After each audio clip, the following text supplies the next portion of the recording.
Assalamualaikum warahmatullahi wabarakatuh. Alhamdulillah, alhamdulillahirabbil alamin. Wa bihi nasta'inu ala umurid dunya waddin wa ala alihi wa sahbihi ajma'in. Amma ba'd. Alhamdulillah, pada kesempatan kali ini kita masih bisa bersua meskipun hanya lewat sosial media dan tetap bisa berjumpa meskipun tanpa bertatap muka. Alhamdulillah kita masih diberi umur yang panjang oleh Allah Subhanahu wa taala sehingga kita dapat menikmati nikmatnya bulan yang penuh ampunan, bulan yang mana di dalamnya pahala amalan kita dilipat gandakan, yaitu bulan Ramadan. Teman-teman yang berbahagia, pada kesempatan kali ini saya akan menerangkan tentang sesuatu yang lebih dinantikan oleh orang yang berpuasa daripada jodoh yang masih dirahasiakan oleh Tuhan, dan juga lebih dirindukan daripada mantan yang meninggalkan banyak kenangan. Ya, saya di sini akan menjelaskan tentang adzan. Sudah sering kita dengarkan hampir setiap hari menjelang atau ketika masuk waktu sholat selalu dikumandangkan adzan. Nah, mungkin untuk lafaz dan juga nada mungkin teman-teman semua sudah banyak yang tahu. Tapi saya di sini akan menjelaskan tentang sejarah.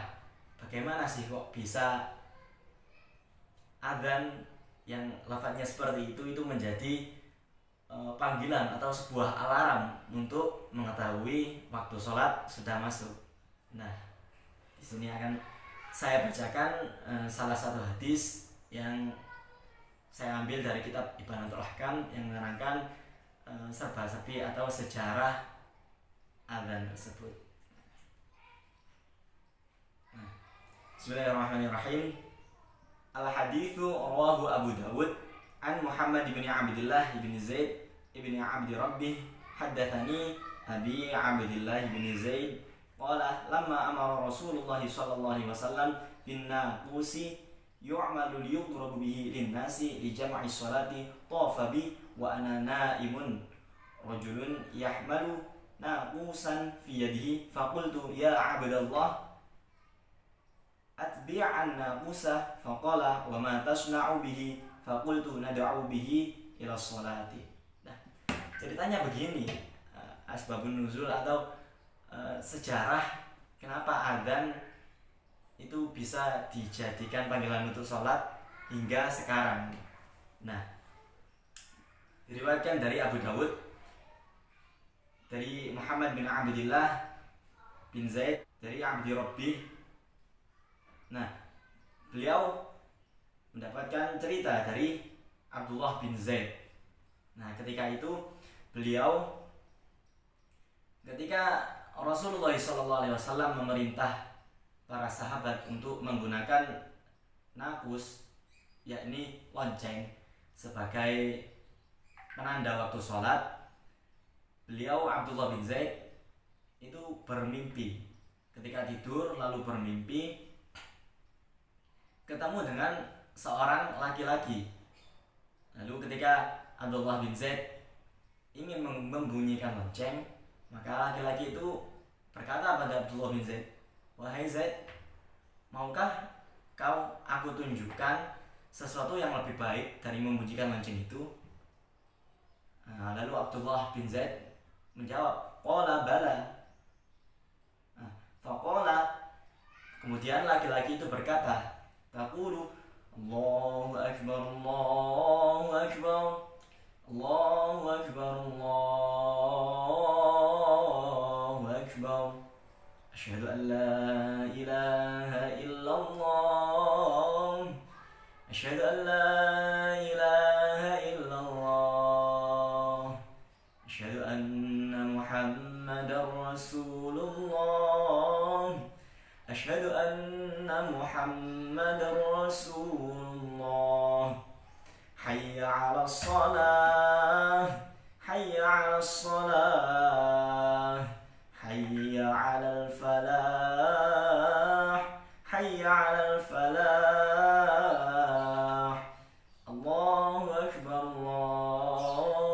khitab, la ilaha illallah. Nah, kemudian laki-laki itu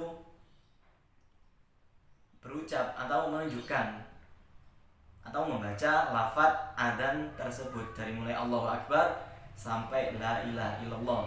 Nah, kemudian sahabat Abdullah bin Zaid ini terbangun dari tidurnya. Kemudian setelah itu beliau sowan atau mengadukan perihal mimpinya ini kepada Nabi Shallallahu Alaihi Wasallam. Lalu Nabi menjawab, Qala Nabi Shallallahu Alaihi Wasallam, innaha la ru'ya haq, qum ma'abila fa'alqi alaihi ma ra'aita falyu'adzin bihi fa innahu anda sultan minka. Nah, kemudian setelah disampaikan mimpi itu oleh sahabat Abdullah bin Zaid, lalu Rasulullah menanggapi, Abdullah bin Zaid, ini mimpi yang hak, ini bagus. Maka kemudian Rasulullah memerintah Abdullah bin Zaid untuk menyampaikan kepada Bilal untuk supaya sahabat Bilal adzan di situ, karena pada masa itu sahabat Bilal adalah orang yang mempunyai suara yang paling bagus di sana daripada sahabat Abdullah bin Zaid. Nah, lalu singkat cerita, sahabat Bilal kemudian adzan di atas menara, lalu kemudian para sahabat dengar, termasuk Sayyidina Umar radhiyallahu an. Kemudian ketika itu beliau keluar dan berkata,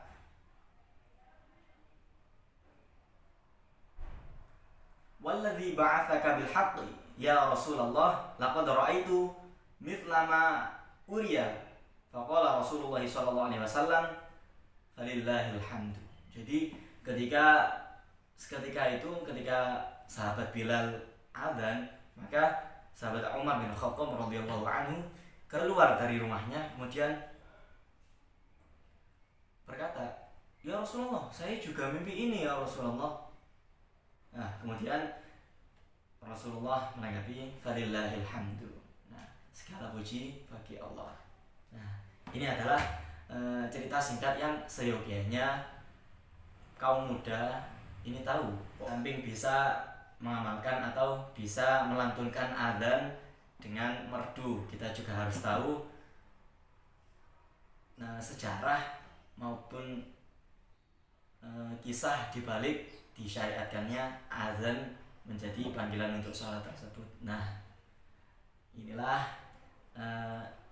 kultum dari saya. Semoga bermanfaat bagi diri saya sendiri khususnya dan bagi teman-teman semua pada umumnya. Nah, apabila ada salah kata baik yang disengaja maupun tidak sengaja, saya mohon maaf sebesar-besarnya. Wabillahi taufiq wal hidayah. Wassalamualaikum warahmatullahi wabarakatuh.